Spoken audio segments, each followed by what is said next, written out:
Now I would like to move to the pre-weaning. So as you will see, in Europe usually we are weaning the animals at around 28, 30 days old, whereas in Korea you are more or less here 21 days old. What is very important is to try to connect the pre-weaning with the post-weaning, so then we have two options: or we keep the crib feed in the post-weaning period, or we start the post-weaning diet early before weaning. But as you will see later, if at weaning you also change the diet between pre and post-weaning, this will create a lot of stress for the piglet. So you need to keep the same diet before and after weaning. So if we look what we can do pre-weaning, for example, the first 48 hours, what we can give is this oral supplement. This oral supplement is usually indicate for the smaller piglets. We can use it the first 48 hours to try to reduce mortality. The composition of this oral supplement, it can be different, but usually has some energy, some vitamins, some minerals in order to give a booster to the piglets. The main limitation of this oral supplement is that it costs labor. You need to take the smaller piglets and give one shot, and this takes time. So if we go back to these oral supplements or what we can do pre-weaning, this is a project, an European project, where we try different interventions to have a fast colonization of bacteria in the gut. What we did was to take feces of the sows, we mix it in water, and then we create a fecal filtrate or just water with the feces. We gave these treatments before weaning, oral supplement, and then post-weaning we challenge the piglets with E. coli and we look for diarrhea incidents. What you can see from these results post-weaning is that the fecal filtrate was able to reduce diarrhea compared to the control group. So here you see again that early interventions before weaning can have a positive effect post-weaning. Another intervention that we can do pre-weaning is to supply milk. If we have many piglets, 20 born alive, then instead of mixing, we can provide milk in the pen. When we give milk compared to only crib feed, you see that the animals eat more, and because they eat more, the body weight at weaning is also higher. But of course the milk costs money, so this strategy will be interesting if you want to sell piglets and you get paid by a higher body weight at weaning. So usually what we'll do is to give crib feed, and then usually in Europe we start around 7 days of life. As you will see, the final goal of crib feed is not that the animals grow, but we need to train them to eat. So what we want is that the animals before weaning, they recognize the feed, so when we wean them and they are moved to another place, they can go faster and eat. When we study the intake of this crib feed, here you see from day 10 until day 27, you see that more or less until day 20, the consumption is very small. You see that, like in Europe, when we wean at around 28 days, you see that the consumption is much higher, and some animals are able to eat 1 kilo before weaning. What is also interesting is to look from these piglets that they eat, what percentage they eat, and then when we do studies, we see that around 60% of the piglets, they are able to recognize the feed and eat. 40% they only drink milk and they didn't touch the feed. Here what we did was a trial to try to understand what would be the composition of this crib feed, and especially what would be the interest of adding fiber into this crib feed. So here what you see is the microbial composition before weaning, and when you have fiber in the diet, is gradually changing to post-weaning. When there's no fiber in the diet, you see that this is the bacteria composition pre-weaning, that is totally different from post-weaning and is not connected. So in this situation, you can expect that, for example, here, E. coli can easily come in because the bacteria didn't gradually change, and there's a big change between pre-weaning and post-weaning. This graph is again to show you the importance of training the piglets pre-weaning to eat. What you see in this curve, These were animals, piglets, that they didn't eat any crib feed before weaning. And then you see that 24 hours after weaning, only 10% of the animals start to eat, 90% they didn't eat. This other group, these were animals that before weaning they were already eating crib feed, and then you see that the intake curve goes much faster, and then at 24 hours, more or less 50% of the animals they already consume feed. That the animals consume feed before weaning is also important to try to modify the gastrointestinal tract. So if you see, the sow milk is mainly water, fat, protein, and lactose. And when we look to a diet, then you see that the fat, protein, and lactose usually goes down compared to the milk, but we introduce two new nutrients that are the carbohydrates. So the piglets that they didn't eat before weaning the crib feed, post-weaning they are not able to digest the starch and ferment the fiber. They need more time of adaptation. So this is another trial that we did to try to understand the effect of low fiber or high fiber into the diet. And high fiber, it means also diluting the diet. So the fiber pre-weaning helped to develop the gastrointestinal tract, so the feed intake post-weaning is higher. What we are nowadays interested is to understand the composition of this crib feed. And here you'll see a trial where we had 3 groups before weaning, one receiving crib feed, one receiving the same post-weaning diet, and then that we are providing the sow feed to the piglets. What is interesting is that pre-weaning there were these 3 treatments, but post-weaning all the animals were eating this weaner diet. So treatment 2, the yellow one, was the only one before and after weaning receiving the same diet. When we look to the feed intake, so this is before weaning, we see that the animals receiving the crib feed, they had the highest feed intake.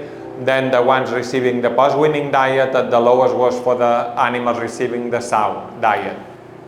But what is interesting is in the post-weaning that you see that the animals receiving before and after weaning the same diet were the ones eating more, and because they were eating more, they were growing more. So keeping the same diet result with the best result. In this trial, we also look to the body weight, not the body weight, the characteristics of the gastrointestinal tract. So at day 4 post-weaning, we sacrifice some animals to look to the villi and the crib. And what you see, the animals receiving the post-weaning diet or the sow feed, they show higher villi, meaning more absorption capacity, and the cribs you see that also those animals receiving the post-weaning diet show lower crib depth, meaning that the animals need less energy to restore the gastrointestinal tract. So now I would like to go to the post-weaning situation. As you will see, post-weaning, when you don't have zinc oxide or you want to reduce antibiotics, what is very important is to avoid that too much substrate is available for the bacteria to grow. So you will see that it's very important to control the feed intake of the piglets, but also we need a good stomach function in order to avoid that too much substrate will be available for the bacteria. So this is what happened at weaning. At weaning, because we wean the animals, they are stressed, they stop to eat, you see that all enzyme activity in the gastrointestinal tract goes down. The animals that consume feed before weaning, we see that they can recover faster because they start eating feed post-weaning faster. What we also see post-weaning is that the mineral level at blood is also changing. Here what you see is the plasma zinc level of piglets before weaning, and also of piglets receiving high levels of zinc oxide.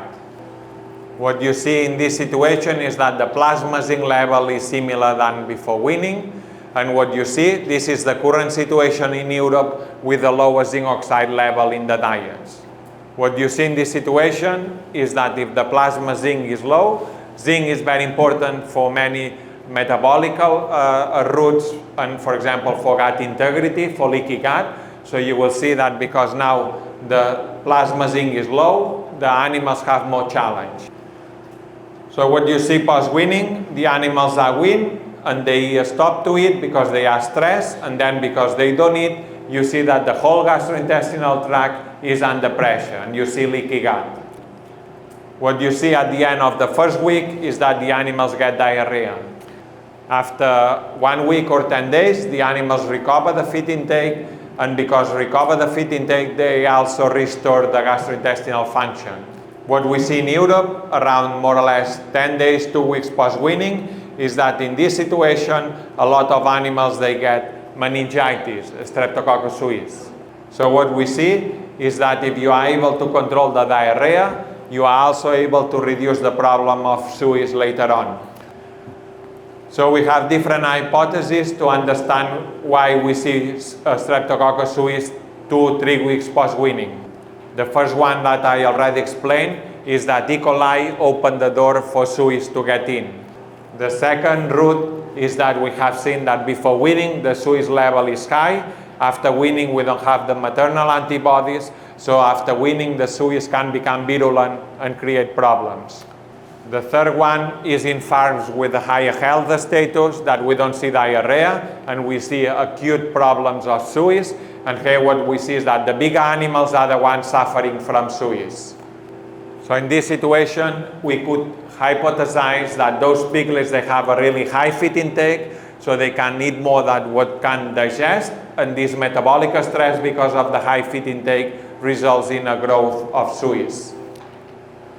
So what is really important post-weaning is to try to control the feed intake, but also the digestibility, because all the nutrients that are not digested will go for the bacteria.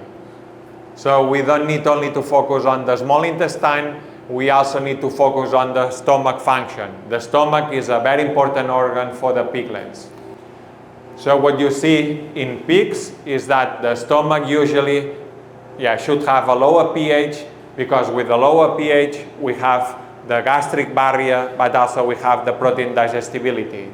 What happened with the piglets, they are not mature, so the stomach pH is always high. Because the stomach pH is high, you will see that the E. coli, Streptococcus can get in, so we really with the diet need to help the piglets to bring the pH down. So what we can do to bring the pH down, this is a trial where we test 3 different diets, one positive control with expensive ingredients, high digestible diet, another one negative control, more cheap diets with more normal ingredients.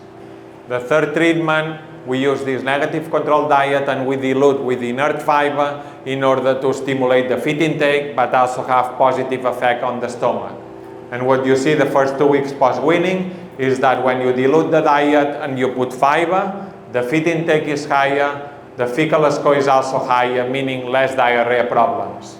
So the main positive effect of this inert fiber is that because it has also some big particles, the stomach needs to work to make the smaller particles, and because the stomach is working, the pH goes down. So in order to control the pH of the stomach, we develop this nutrient, acid binding capacity, and you clearly see that there's a clear relation between the pH of the diet and the pH of the stomach. What we want to achieve with the diet is that the pH of the stomach remains between 2 and 4. A pH between 2 and 4 is the optimal for the piglets.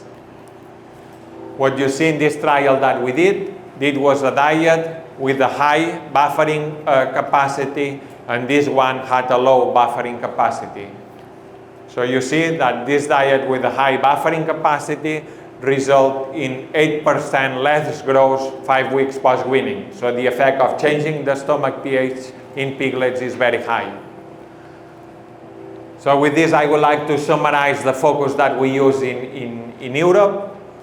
So around weaning, we focus on health. We don't want to focus on FCR and pushing the animals. No, we want to keep the animals healthy.